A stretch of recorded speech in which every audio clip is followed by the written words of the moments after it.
o evangelho que diz o livro de Atos que tem início a primeira obra missionária através de Paulo e Barnabé. É a primeira vez na história que o evangelho começa a ser anunciado exclusivamente com essa finalidade. Como assim? Até agora, os cristãos, eles estão se espalhando pelo mundo por causa das necessidades deles. Já falei uma delas aqui. Por que os cristãos saem de Jerusalém? Por causa de perseguição. Necessidade, manter a vida, então ele foge. Eu quero ser cristão, quero adorar Cristo, mas se eu fizer isso aqui, eu vou ser morto igual Estevão. Então eu vou para uma outra cidade para eu poder ter liberdade religiosa ali. Algo parecido com o que os ingleses fizeram ao vir morar nas 13 colônias e fundarem os Estados Unidos. Então tem gente que sai de Jerusalém por causa de perseguição. Mas tinha cristão que saía de Jerusalém também para viajar, para estudar, para trabalhar. Mas pela primeira vez na história, 2 homens saem de Jerusalém com a finalidade de pregar. Paulo e Barnabé, eles partem para uma viagem cuja finalidade é exclusivamente pregar o evangelho. E aí diz o texto que eles vão para a Ásia Menor, que é a atual Turquia. E ali na Turquia, igrejas são estabelecidas. E o destaque daquela região é a igreja de Éfeso. A igreja de Éfeso é a porta de entrada para aquela região. E é nesse momento que aparecem, quem conhece as Escrituras, conhece aí o texto, é nesse momento que aparecem aqueles judaizantes, dizendo que os cristãos gentios precisavam se circuncidar. Tentam voltar com práticas judaizantes para dentro da igreja cristã. E a igreja sofre, não sofre pouco, sofre muito, ao ponto de ter um concílio para tratar desse assunto. E aí eles chegam a algumas conclusões. Uma delas, não convém que obriguemos aos gentios rituais judaicos. O texto continua, os capítulos se sucedem, e Paulo então faz a segunda viagem. E essa segunda viagem é assim, muito importante. Por quê? Porque diz o texto de Atos que nessa segunda viagem Paulo tem uma visão. Presta atenção nisso aqui, que isso aqui é importantíssimo. Paulo tem uma visão de um camarada macedônio que diz assim para Paulo: venha para Macedônia para nos ajudar. E por que isso aqui é importante? Porque Paulo sai ali da sua região e pela primeira vez na história o evangelho chega onde? Na Europa. A Macedônia fica na Europa. E porque chegou na Europa, chegou aqui onde nós estamos. Sabe por que o evangelho chegou até nós? Porque Paulo teve uma visão de um macedônio que disse assim para ele: Paulo, vem aqui a Macedônia nos ajudar. Está registrado aí em Atos.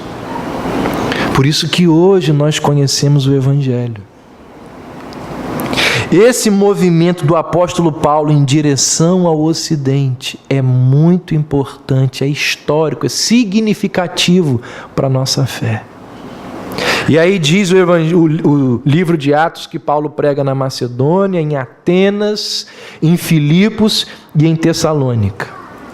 O texto continua e diz que Paulo volta para Jerusalém, ele é acusado, é ameaçado de morte, é preso pelos judeus, ele é levado às escondidas para um lugar chamado Cesareia, onde ficavam ali os romanos. Ali Paulo fica preso durante um bom tempo. Ali ele é julgado, ali ele é ouvido num tribunal por um homem chamado Félix. Ali estavam Herodes e Festo. Tudo aí, narrado em Atos. E diz o texto de Atos que eles deixam Paulo ali de molho. Ficam tentando arrumar uma saída para o caso de Paulo, porque eles não sabiam muito bem o que fazer. E aí, por ser cidadão romano, Paulo diz assim: eu apelo para César. O cidadão romano podia fazer isso. E Paulo então é escoltado até Roma. E aí nessa viagem onde ele é escoltado até Roma, nessa viagem marítima, diz o texto que acontece um naufrágio em Malta. Nessa mesma viagem, Paulo é picado por uma serpente, ele fica curado e segue viagem, e ele vai dizer que essa viagem, onde ele é levado para Roma, essa viagem foi complicadíssima sob vários aspectos. Ele chega em Roma, fica preso numa prisão domiciliar, e faz o que em Roma? Dá testemunho do Evangelho. E o Evangelho chega à capital do Império Mundial. E aí acaba o livro de Atos. Então esse é o que eu estou falando até aqui, desde que eu comecei há uma meia hora atrás.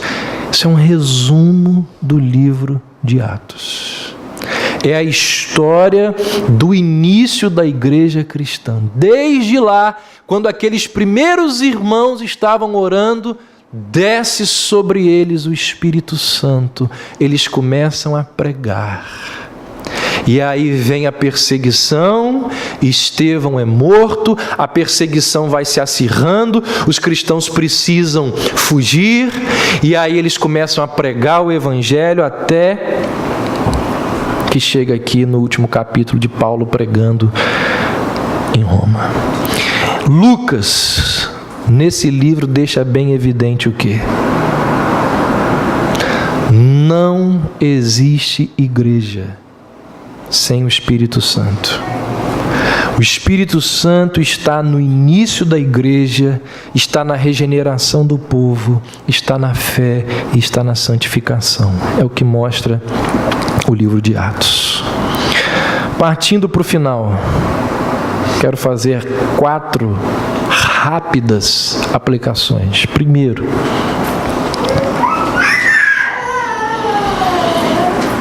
aliás, 3. Primeira,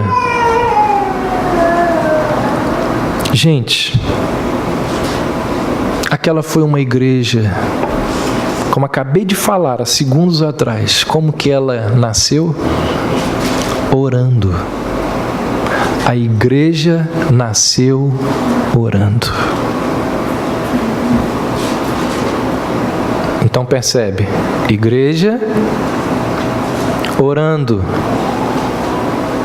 Orando com a igreja.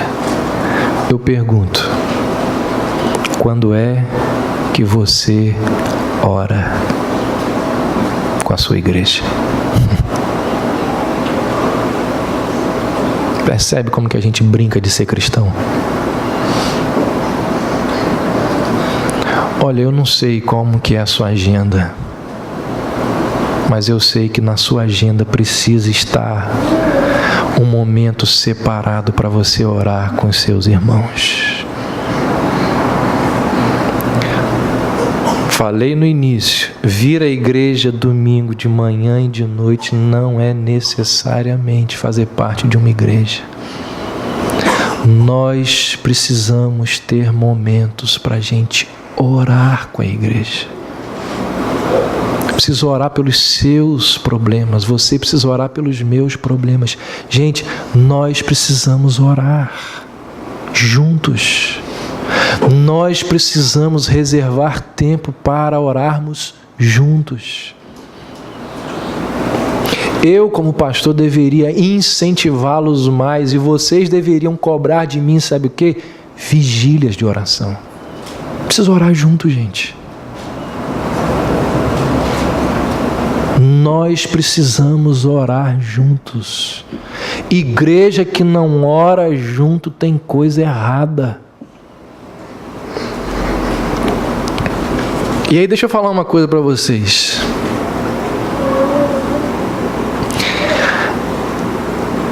Gente, orar sempre será a mesma coisa. Oração é sempre a mesma coisa. Orar, sabe por que orar é muito difícil? Sabe por que a gente encontra motivos os mais diversos para não orar? Por que a gente sempre levanta a oposição à oração? Porque não existe novidade na oração. Orar é a mesma coisa sempre. É sentar junto com o outro. É falar aquelas palavras que a gente sempre fala nas nossas orações. É muitas vezes sair dali com o sentimento de que não valeu de nada. Mas você não sabe, valeu. Orar não tem novidade nenhuma. Esse é um dos motivos pelos quais as pessoas não valorizam a oração, porque nós somos uma geração faminta por novidades. Orar individualmente é importante? É óbvio. Orar com a família é importante? É óbvio. Agora, é mandamento bíblico que a gente deve orar comunitariamente. Quando nós oramos em grupo, existe um sentido na oração que não existe quando a gente ora sozinho. Então eu vou falar mais uma vez. E não vai ser a última vez. Daqui para frente nós vamos falar várias vezes, quando o texto bíblico me mandar falar isso. Você tem falhado grandemente no seu cristianismo se você não ora com a sua igreja. É ordem das Escrituras que você ore junto com a sua igreja. Aquela igreja orava. E tem um detalhe. Orava de tal forma, você vai ler em Atos, que em alguns momentos que eles estavam em oração, o negócio começava a tremer. As paredes começavam, diz lá o texto, que as bases do lugar onde eles estavam tremia. Coisas impressionantes aconteciam.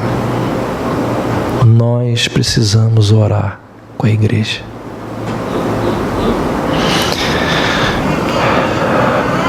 Segundo, aquela era uma igreja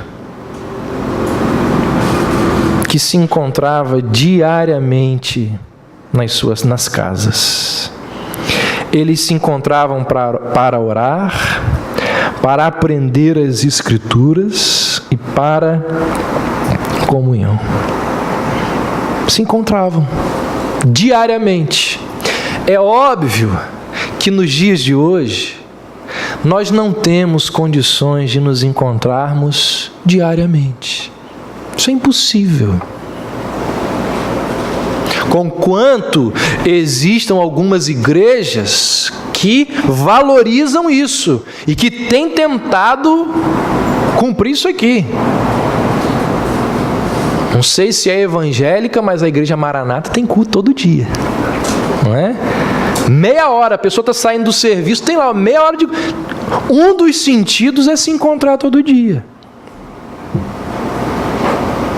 E aí, será que nós somos alguém, nós somos pessoas, você é alguém que tem prazer nos encontros do povo de Deus? Às vezes nós achamos que devemos ir à reunião da igreja simplesmente para ouvir um bom sermão. É importante? Nossa, é muito importante. É bom. Uma das crises que eu tenho de ser pastor, sabe qual é? Você acha que eu não queria estar sentado aí, não? Eu queria, todo domingo, ter alguém para pregar para o meu coração, porque isso é muito bom. Como eu queria isso. Então eu tento, durante a semana, ouvir os meus pastores.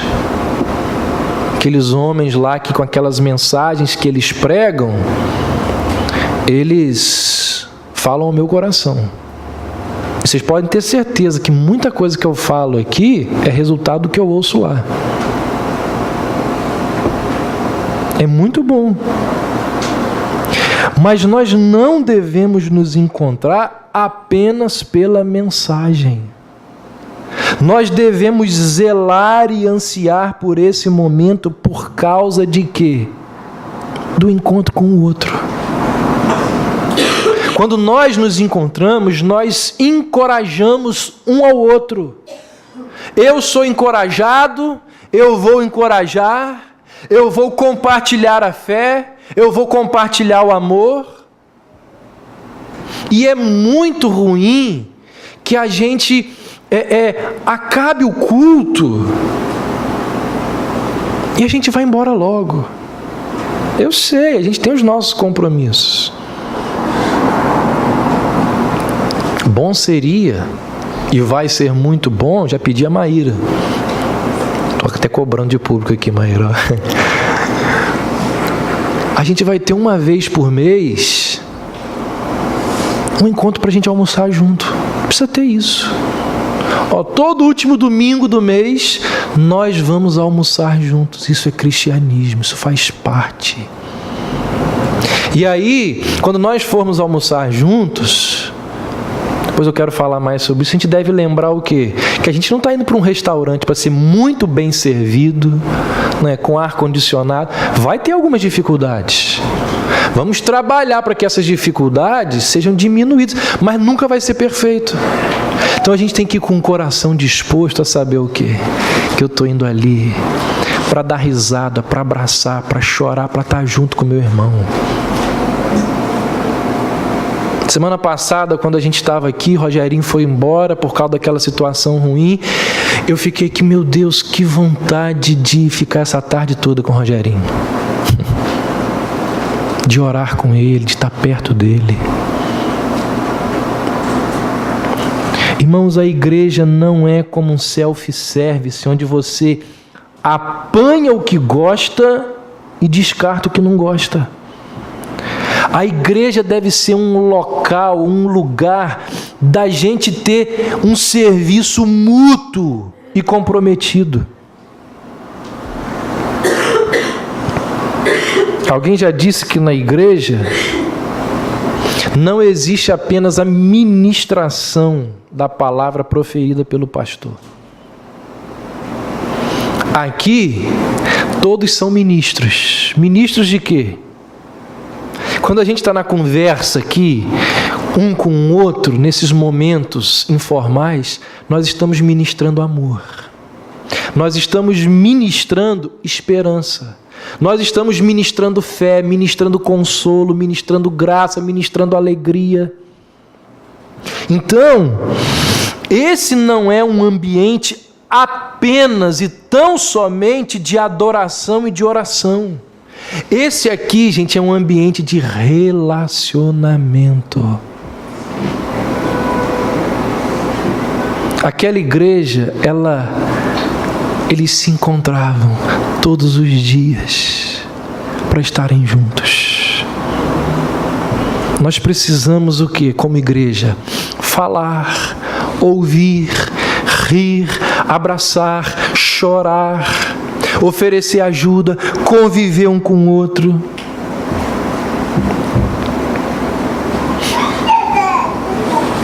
Já viu aquele discurso? É mais comum em igreja grande. Se eu ouvir esse discurso assim, mas pode ser que aconteça aqui também entre nós. Ninguém se aproxima de mim. por que você não se aproxima de alguém?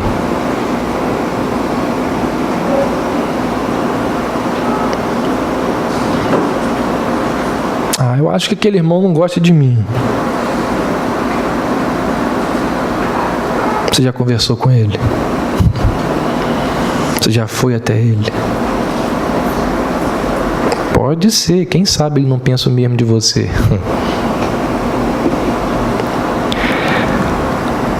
E ainda sobre essa questão de viviam diariamente nas casas uns dos outros. Quero estimular você o seguinte: promova encontros que possibilitem a comunhão com outras pessoas. Deixa eu falar uma coisa para vocês. Eu queria, se eu pudesse, tivesse condições financeiras, todo sábado chamar um casal ou alguém para ir lá na minha casa. Queria. Para no sábado a gente comer junto, conversar junto, rir junto. Infelizmente eu não posso. Mas eu acho que vocês podem, pelo menos uma vez por mês, ou chamar aquele irmão que eu não conheço muito bem, para ele ir lá em casa, para a gente conversar. Gente, se nós não fazemos isso com 40 e poucos membros, quando a gente for grandão, né, quando a gente crescer, isso é muito mais difícil. Então faça isso. Você sabe que um irmão está de folga, chama ele, olha, vem aqui em casa fazer um lanche. Eu já fui na casa de alguns de vocês já me chamaram. Coisa boa, coisa muito boa é a gente sentar junto à mesa e conversar junto e comer junto. Isso faz parte da igreja. Isso é comunhão. E aquela igreja fazia isso. Aquela igreja nasceu se encontrando todos os dias nas casas. E por fim, para a gente encerrar, aquela era uma igreja que dava testemunho de Cristo. Isso fica muito claro ali nas páginas de Atos. Estevão morreu dando testemunho de Cristo. Paulo foi a Roma dar testemunho de Cristo e ali morreu. E as páginas de Atos nos mostram uma geração de crentes que dava testemunho de Cristo. Nós precisamos ser uma igreja que dá testemunho do nosso Deus, do nosso Senhor, do nosso Salvador. Gente, é isso. Que Deus, sonde os nossos corações e nos mostre a necessidade da gente orar junto, da gente desfrutar de comunhão juntos, da gente testemunhar juntos do Evangelho do Senhor. Uma vez, Reinaldo começou com um negócio. Falei assim, se esse negócio vingar vai ser bom demais. Falou assim, não me lembro se era de 15 em 15 dias ou se de um mês. Falou assim, uma vez por mês eu vou chamar um casal, 2 casais para vir aqui em casa tomar café no sábado de manhã. Que coisa boa. Faça isso na sua casa. Faça isso na sua casa. Ontem eu chamei um casalzinho que está frequentando a nossa igreja. Eles só vêm à noite, o Eduardo e a Patrícia. Eles foram lá em casa. Que coisa boa. Estreitar os laços, conhecer as necessidades, saber do que precisa, se sentir amado. Nós precisamos fazer isso, gente. Igreja é isso. Ou faz parte da igreja esse movimento santo da gente frequentar as casas uns dos outros. Que Deus nos abençoe. Vamos ficar em pé e vamos encerrar cantando e pedindo ao Senhor que nos visite e nos abençoe. Amém.